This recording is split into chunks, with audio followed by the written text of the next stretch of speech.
இது ஒரு பழமையான தமிழ் ராஜ்யத்தில் நடந்த கதை. அந்த ராஜ்யம் மலைகளாலும் நீல வானத்தாலும் பசுமையான வயல்களாலும் சூழப்பட்டிருந்தது. கோவில்களின் மணி ஓசை காலையில் ஒலித்து மக்கள் அமைதியாகவும் மகிழ்ச்சியாகவும் வாழ்ந்தார்கள். அந்த ராஜ்யத்தில் மனிதர்களோடு சேர்ந்து டிராகன்களும் வாழ்ந்தார்கள். ஆனால் அவை தீயும் புகையும் உமிழும் பயங்கர உயிரினங்கள் அல்ல. அவை நல்ல மனசுடையவை. மக்கள் அவர்களை பாதுகாவலர்களாக கருதினார்கள். அந்த டிராகன்களில் ஒருவன் மிகவும் சிறியவன். அவன் பெயர் வீராகன். வீராகன் மற்ற டிராகன்களை விட சின்னதாக இருந்தான். அவன் சிறகுகள் மென்மையாக இருந்தன. அவன் கண்களில் எப்போதும் ஒரு பெரிய கனவு ஒளிந்திருந்தது.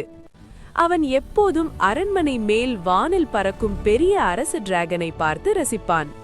அந்த அரச டிராகன் மிகவும் உயரமாகவும் வலிமையாகவும் இருந்தான். மக்கள் அவனை மரியாதையுடன் பார்த்தார்கள். வீராகனின் மனதில் ஒரே ஒரு ஆசை இருந்தது. ஒரு நாள் நான் அரசனாக வேண்டும் என்று அவன் நினைத்தான். அவன் நினைத்தான், அரசன் என்றால் அனைவரும் மரியாதை செய்ய வேண்டும். அரசன் என்றால் எல்லாரும் கேட்க வேண்டும். அரசன் என்றால் பெரிய சிங்காசனத்தில் அமர வேண்டும். அந்த எண்ணம் அவன் மனதில் தினமும் வளர்ந்தது. ஒரு நாள் காலை சூரியன் உதயமாகும் நேரத்தில் வீராகன் அரண்மனைக்கு அருகில் பறந்தான். அங்கே சிலர் வயலில் உழைத்துக் கொண்டிருந்தார்கள். சிலர் நீர் தொட்டியை சுத்தம் செய்து கொண்டிருந்தார்கள். சிலர் காய்கறி கூழங்களை தூக்கி கொண்டிருந்தார்கள். வீராகன் அவற்றை பார்த்தான். அவன் நினைத்தான், அரசனாக வேண்டுமென்றால் முதலில் நான் வலிமையானவனாக வேண்டும். அவன் தினமும் பயிற்சி செய்ய தொடங்கினான். அவன் அதிக உயரம் பறக்க முயன்றான். அவன் தீமூச்சை அதிகமாக உமிழ முயன்றான். அவன் குரல் பலமாக ஒலிக்க முயன்றான். ஆனால் ஒரு நாள் அவன் மிக உயரம் பறக்க முயன்றபோது காற்று திடீரென்று வேகமாக வீசியது. வீராகன் சற்று திணறினான். கீழே ஒரு சிறிய குளம் இருந்தது. அதில் ஒரு குட்டி மான் சிக்கிக் கொண்டிருந்தது. வீராகன் அதை கவனித்தான். அவன் மனதில் ஒரு யோசனை வந்தது. நான் அரசனாக விரும்புகிறேன். ஆனால் இப்போது இந்த குட்டி மானை காப்பாற்ற வேண்டும்.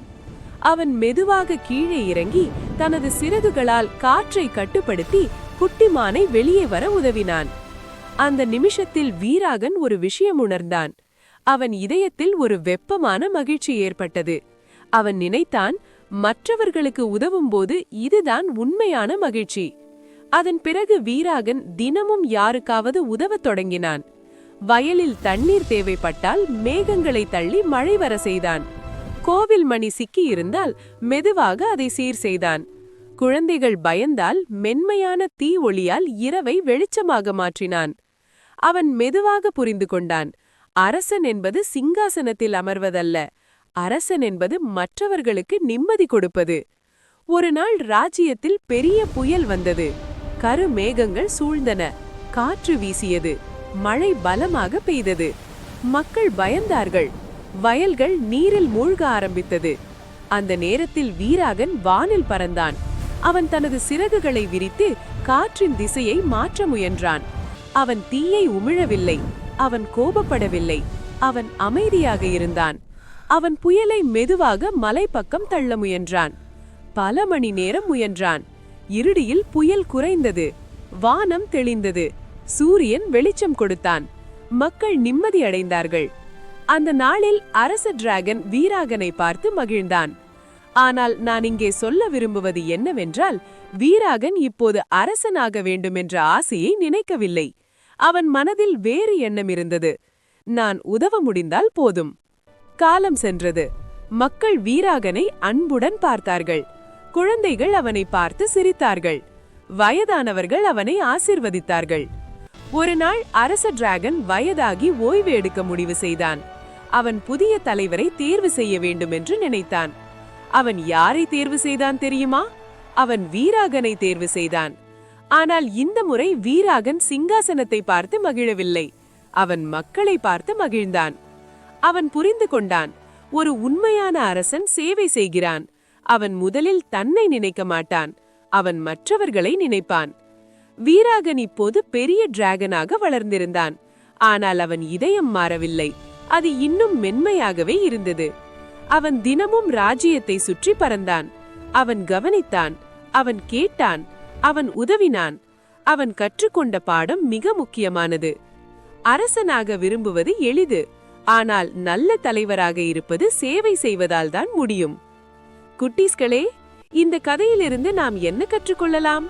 நாம் பெரியவர்களாக வேண்டுமென்ற ஆசை இருக்கலாம், நாம் தலைவராக ஆக வேண்டுமென்று நினைக்கலாம். ஆனால் முதலில் நல்ல மனசு வேண்டும், பொறுப்பு வேண்டும், அன்பு வேண்டும். உண்மையான தலைவர் யார் தெரியுமா? மற்றவர்களுக்கு உதவுகிறவன், அவர்களின் நலனை நினைப்பவன். வீராகன் போல நாம் அனைவரும் நம் குடும்பத்தில், பள்ளியில், நண்பர்களிடத்தில் சிறிய தலைவர்களாக இருக்கலாம். ஒரு நல்ல வார்த்தை பேசுவது கூட ஒரு பெரிய சேவையே. இப்போது இரவு வந்துவிட்டது. வானத்தில் நட்சத்திரங்கள் மின்னுகின்றன.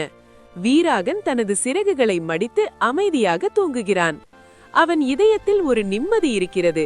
அவன் அறிந்துவிட்டான், அரசன் என்பது ஒரு பட்டம் அல்ல, அது ஒரு பொறுப்பு. அன்பும் பொறுப்பும் கொண்டவரே உண்மையான அரசன்.